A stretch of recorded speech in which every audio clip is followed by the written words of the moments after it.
Well, we're on an efficiency theme, so let's keep the mic back there just for another moment. For another, yeah, the farthest one, why not? Thank you. I'd like to just offer a comment. My name is Janice Shaw. I teach chemistry and physics at West Catholic High School in Philadelphia. I love to come to events, thank you. I love to come to events like this because this is how I get a jump start to bring more enthusiasm to the kids I meet every day. So I'm going back there tomorrow and I'm going to say, guess what? You need to do some work on materials science. Let's do a project. Thank you very much. Great comment, thank you. So I promise this gentleman up here. Yeah, right there. Yes, my name is Curtis Thompson. I'm actually a research methodologist in the general field of social sciences. And so I'd like to consider this in terms of stages and your kind of laboratory. And I think most of the stuff that you're talking about, I'm not going to talk specifically about fracking, because I think fracking has some side effects that are not good. I mean, there are possible dangers, and Dr. Connolly said something about he never knew when to quit or to stop. I forget how you expressed it specifically. But there was a question about the speed of which you're doing something.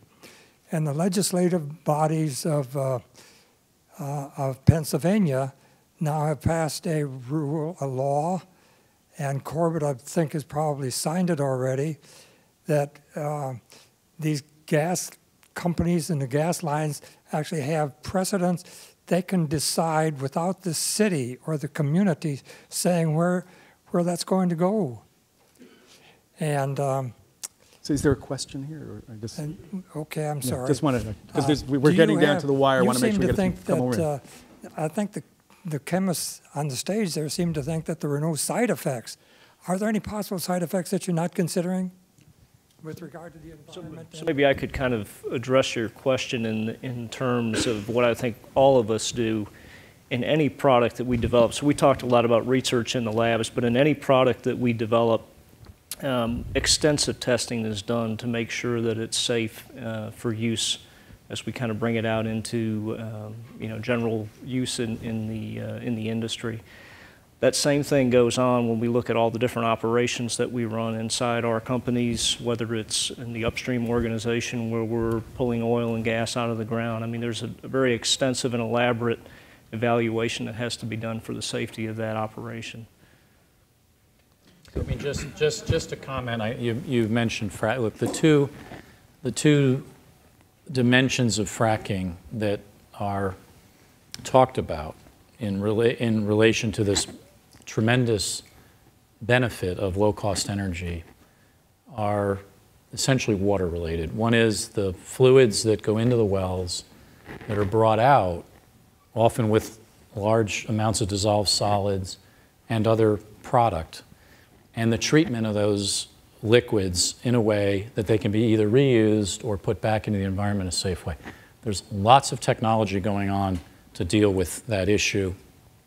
And if managed well, and I believe it will be, we'll be able to be sure that as we develop the technology of fracking for low-cost energy, we'll do it in a way where that problem will be solved.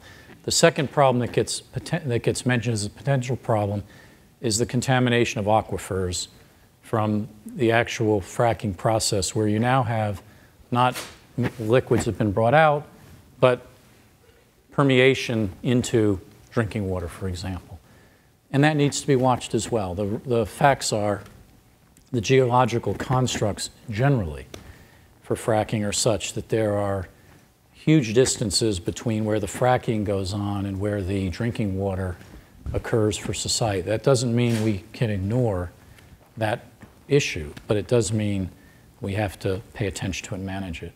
And if we manage risks in all of these areas, whether it's fracking or anything else appropriately, I think we'll find the benefit to risk ratios done well will be extraordinarily helpful for society and for our children and our grandchildren if we manage those risks in a reasonable way. Okay, so we have time just for maybe two more questions. The most anxious arm I've seen so far is this gentleman over here, so please bring the mic over there. Hello, my name is Paul Mcgivney, and I'm a chemistry teacher also at a high school. I get my kids involved with material science because I give them innovative things like organic LEDs. You were talking about LEDs. I also get them involved in carbon nanotubes. And my question to you is, where do you see nanotechnology being incorporated into these modern materials in the future? Do you see that playing a big role?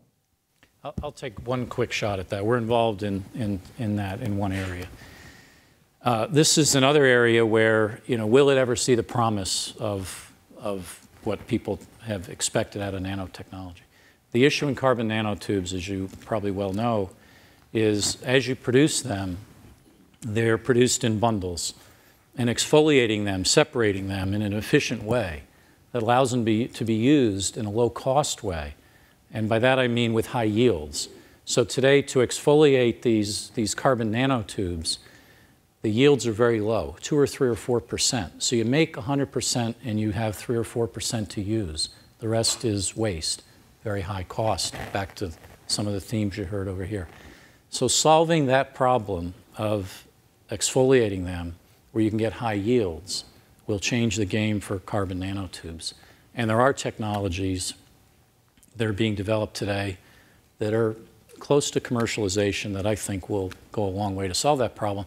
And then you'll see the cost curve for these carbon nanotubes come down enough so that they can be incorporated into everyday uses, perhaps tires, since I've talked about the tire. But imagine a carbon nanotube in a tire now, in addition to the other technologies in tire, to increase wear and durability in tires. So the trick there is the cost curve, and it has to do with yields. And there's a lot of technology being applied to that. I just want to give a few other people opportunity to say something. Very quick comment on that. Our industry, mainly the chemical industry and also microelectronics industry, have been using nanotechnology before it entered the lexicon of the populist. Okay, whether you take cracking of naphtha, the heterogeneous catalysts are there, is nanotechnology. Ivan in his book described, like aluminum gallium arsenide lasers. Those were done way before nanotechnology got popular. In your particular example of carbon nanotubes, we just need to separate out, is it a technology looking for a problem to solve, or is it the other way around? Most of the other successes they were actually solving a real problem versus looking for a problem with the technology in hand. So we just have to be careful not to get hyped about certain fad of the decade or fad of the month, because they come and go. Okay, so it's really how we make our lives better. So I'll add one thing. I don't disagree with anything that was said. Nanotechnology has been around a long time, and those of us that have been in it had to figure out ways to try to show how what we've been doing for years now suddenly fall in this category of nanotechnology. On the other hand, I'll tell you from studying materials, there is a fundamental difference between a bulk material property and what happens when you downscale it. So when you take a bulk material and even go to a thin coating, something different, you get different properties. When you go to the nanoscale, again, you see a discontinuous change in properties. So for me, that means there are some things for us to do there, not just with nanotubes, but a lot of things for us to do in this nano space to develop really new materials. We have time for one more, right there. Okay. All right.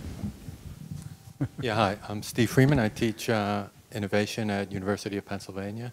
And one of the things we emphasize in understanding innovation is the difference between kind of continuous innovation and radical innovation. And despite the kind of exhortations of Ivan running the panel, where he said, try to liberate yourself from present situation, virtually all the innovations you spoke about were pretty much incremental, going along the same path. Possibly the LED was something really, really new. But I wonder, typically these things happen in an industry every generation or so. You have some major change that really changes the whole platform. So I'm wondering if you're seeing any of those things on the horizon? Is there anything right now in the works that really is not just an incremental innovation, but a fundamental change in the way you're doing business?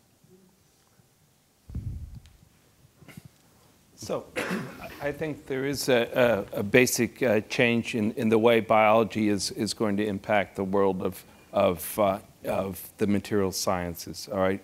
And having been trained as a conventional classic chemical engineer, and you take a look at biology and the ability to now engineer organisms to produce materials, a broad array of materials at essentially room temperature, atmospheric pressure, in aqueous media with no exotic metals. This is a gamut of technology and a suite of science that is going to radically impact the way we make materials for the future. And you add to that the exquisite specificity of biology to allow us to produce materials not only more cost effectively than some of the conventional thermochemical type processing, but produce materials that you simply can't produce using conventional catalysis. I think that is a really transformative change that's occurring in the world of materials that we're living right now. Just one thing I think about along this line is if you really want to get a sense of how powerful biology can be in materials innovation, just walk in a redwood forest or the Amazon and look at all the materials around and the remarkable properties they have. You can start to bring that now into the artificial world and start to apply those ideas to the constructed landscape with new materials for the technologies we're interested in. That's a very powerful idea to me. Anybody else? I talked about carbon nanotubes. I think that's one where there could be, in the foreseeable future, a major breakthrough in yields that would lead to a big change. But you know, innovation and breakthroughs, it's an interesting question. It's not that long ago, you know, we like to see things happen in 2 days, 2 weeks, two months. But if you look at, and you talked about incremental changes, but if you really look at the last 30 years of material science and plastics and synthetic rubber and the number of things that have been done, perhaps incrementally, individually, in sum, in total, much like the question earlier about improving energy efficiency of automobiles, in sum, have been incredibly innovative and life-changing for society. So you might have to look back 20 years and add up a whole series of things to really reflect on it and say, this is major innovation, as compared to looking for some breakthrough that occurs in a 2-day or 2-week or 2-month or even 1-year period. And I think that's something to think about when you think about innovation. Breakthroughs are often the sum of increments over time. At least that's my personal view. Just to add one more thing to that, because I think it's true. A useful way that I've found to think about this whole issue is it is incremental if you're on the same S-curve. Everyone's familiar with the concept of the S-curve. And as you begin into something and you go up the curve, there's lots of incremental improvement, and there's a time at which that improvement stacks up. Breakthrough is jumping onto a new S-curve.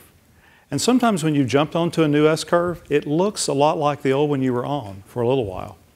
And then you find there's a new slope to it, and you can go up again, you can go to a whole new place. And so while there's no doubt there are degrees of breakthrough innovation, and you know, the jet engine was a breakthrough over flight, and flying was a breakthrough over just having horses to go around. I mean, those were changing in lots of ways that we all know are bigger than some of the things we've talked about.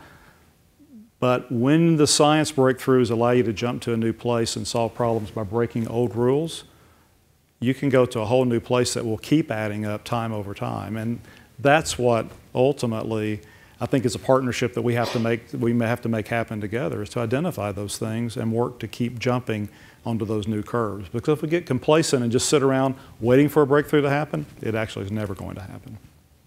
And before we adjourn, I just want to give the panelists 15-second opportunity for final words or sound bite in case there was something you really wanted to say but haven't been able to get out yet. But I'm going to cut you off brutally. The only thing I want to do is thank you and the CHF and Discover, and mostly the people that actually were interested enough to come listen to us. I think we need, please generate, you know, one more of you for everybody that's here. We need more people, more materials enthusiasts, so thank you very much. And with that, I also thank everybody who came tonight to make this really a terrific evening. Thank you to the panelists, organizers. Thank you very much.